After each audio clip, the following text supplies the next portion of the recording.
Look at the downfall of Medgar Evers. Garvey started a steamship line called the Black Star Line for trade with Africa and the Caribbean and as transportation for people returning to Africa.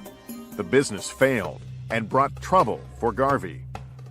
In 1923, Garvey was arrested for mail fraud because of the sale of the stock of the Black Star steamship line through the U.S. Postal Service.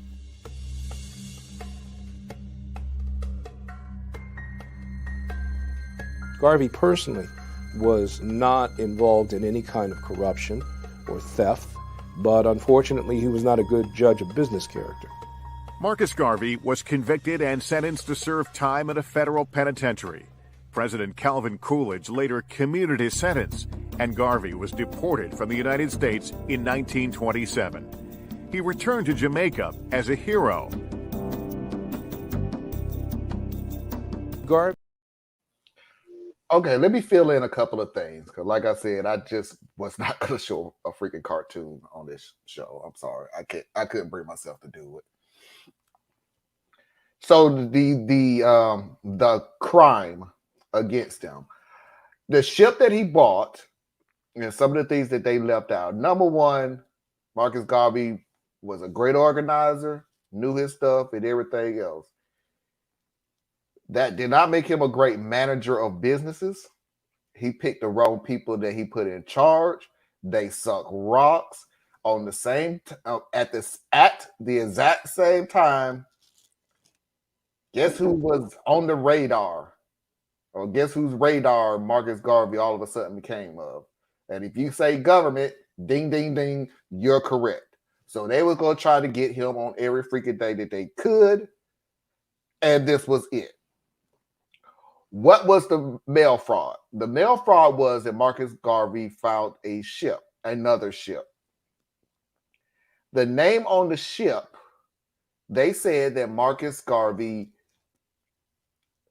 and I'm trying to make it, you got to remember this is the 1920s, so don't take this as how I'm saying it. But basically, they were saying that the name on the ship was photoshopped onto the ship.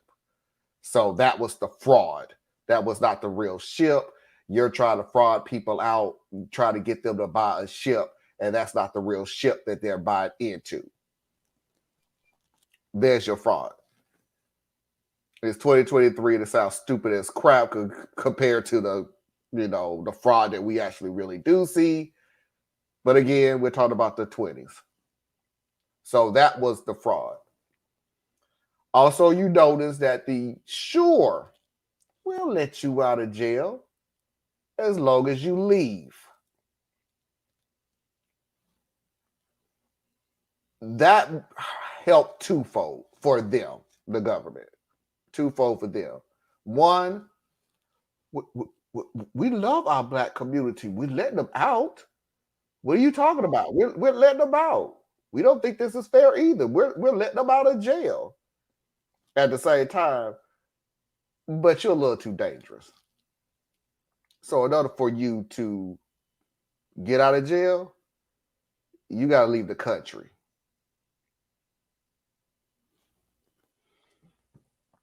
But there's still anything that I missaid or misplaced or whatever. No, nothing missaid. I'm just going to throw a little context at everybody. Okay. So remember, this is in the 1920s. So consider what America's profile was in the 1920s, especially as it related to black people. Okay. So we were 60 years out of official bondage. Okay. This is before voting rights. This is at the height or the one of the strongest points of Jim Crow. Across the country, people focus on the South, but we have to get past that. The law of the land, the policy of America was anti-black. Whole nation. Some places worse than others, but as far as the impact, it was similar. So you could be up in New York, but you still had to be in servant positions. You had to be like waiters and cleaning staff and stuff like that. So consider that is the era.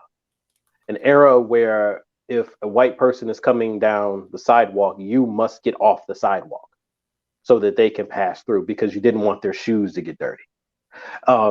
This is the time that we're talking about. And here you have not just a black man, but an immigrant black man who comes into America and starts to rouse up the good black folk, right?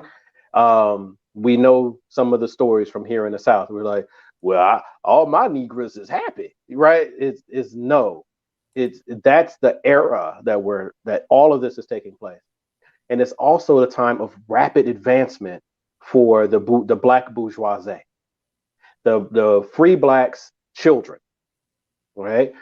So now you have people like W.E.B. Du Bois and people like that who are more respectable, upper crust black people in America. And you have this upstart, Marcus Garvey, who's over here drawing all this attention. He's loud, he's boisterous, he's not trying to play the game slow and meek and inserting themselves in different social circles. And he rejected all of that. He basically was saying, I don't need your social circles. If you would just leave us alone, we'll build our own. And then went so far as to do it. Right? He started employing his own people. The Black Star Line was part of the end of the story. But within that, some of our own, and this is a big point that I need a lot of us to focus on, some of our own were instrumental in destroying Marcus Garvey's movement. Hey, Kevin. Whenever, huh? I'm saying, hey, Kevin. I haven't seen Kevin in. Hey. But so if you go back and look at it, at this period of time, with Marcus Garvey's time, towards the end of it, we know the name, was it Harry Hoover? Whatever his first name, Herbert or Harry, I don't know the hell his name. But Hoover. Hoover, the FBI. Right, FBI guy. But at this time, there was no FBI. There was a different organization that preceded the FBI. And Hoover was an up-and-coming agent in that. And he was charged with dealing with the Garvey situation, the Black Messiah problem.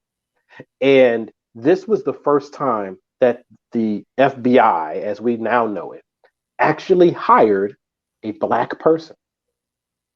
They hired a Black person for the express purpose of infiltrating the UNIA. And they were instrumental in what came to be of, here's a problem with some paperwork. Here's a problem with this. There was literally sabotage from within the organization fed by our own government, because this was a disruptive movement. So you take that, and I'm going to bounce around a little bit here. So they did that for Marcus Garvey. If you watch the Judas and the Black Messiah, I think was the name of it, the Fred Hampton movie, what did the FBI do? Compromise the Black person, use them to infiltrate, right? And we know we're going to do this in different places, but Martin Luther King, what did the FBI do? Infiltrate the organization, wiretaps, fake letters, fake messages, all these things to break the community or the organizations from within. They do it every single time. So where I struggle sometimes with our own people as we look at these things is, if they've done it every single time before, why don't you think they're doing it now? Like, who stops running a winning play? Right?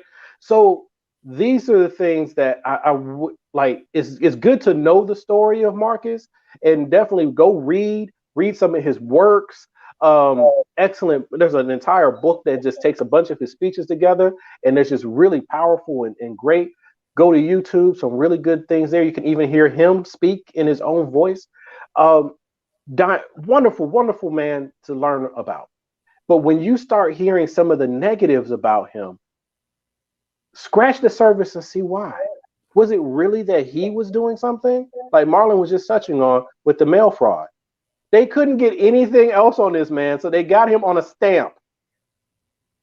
Okay. So when someone goes that to get you, it's they're motivated to get you. So that's one thing I would say about that. All right, running a little bit behind, but I got tomorrow off and I'm going to enjoy myself anyway. So yay. So we're going to go ahead and move to the Black Panthers.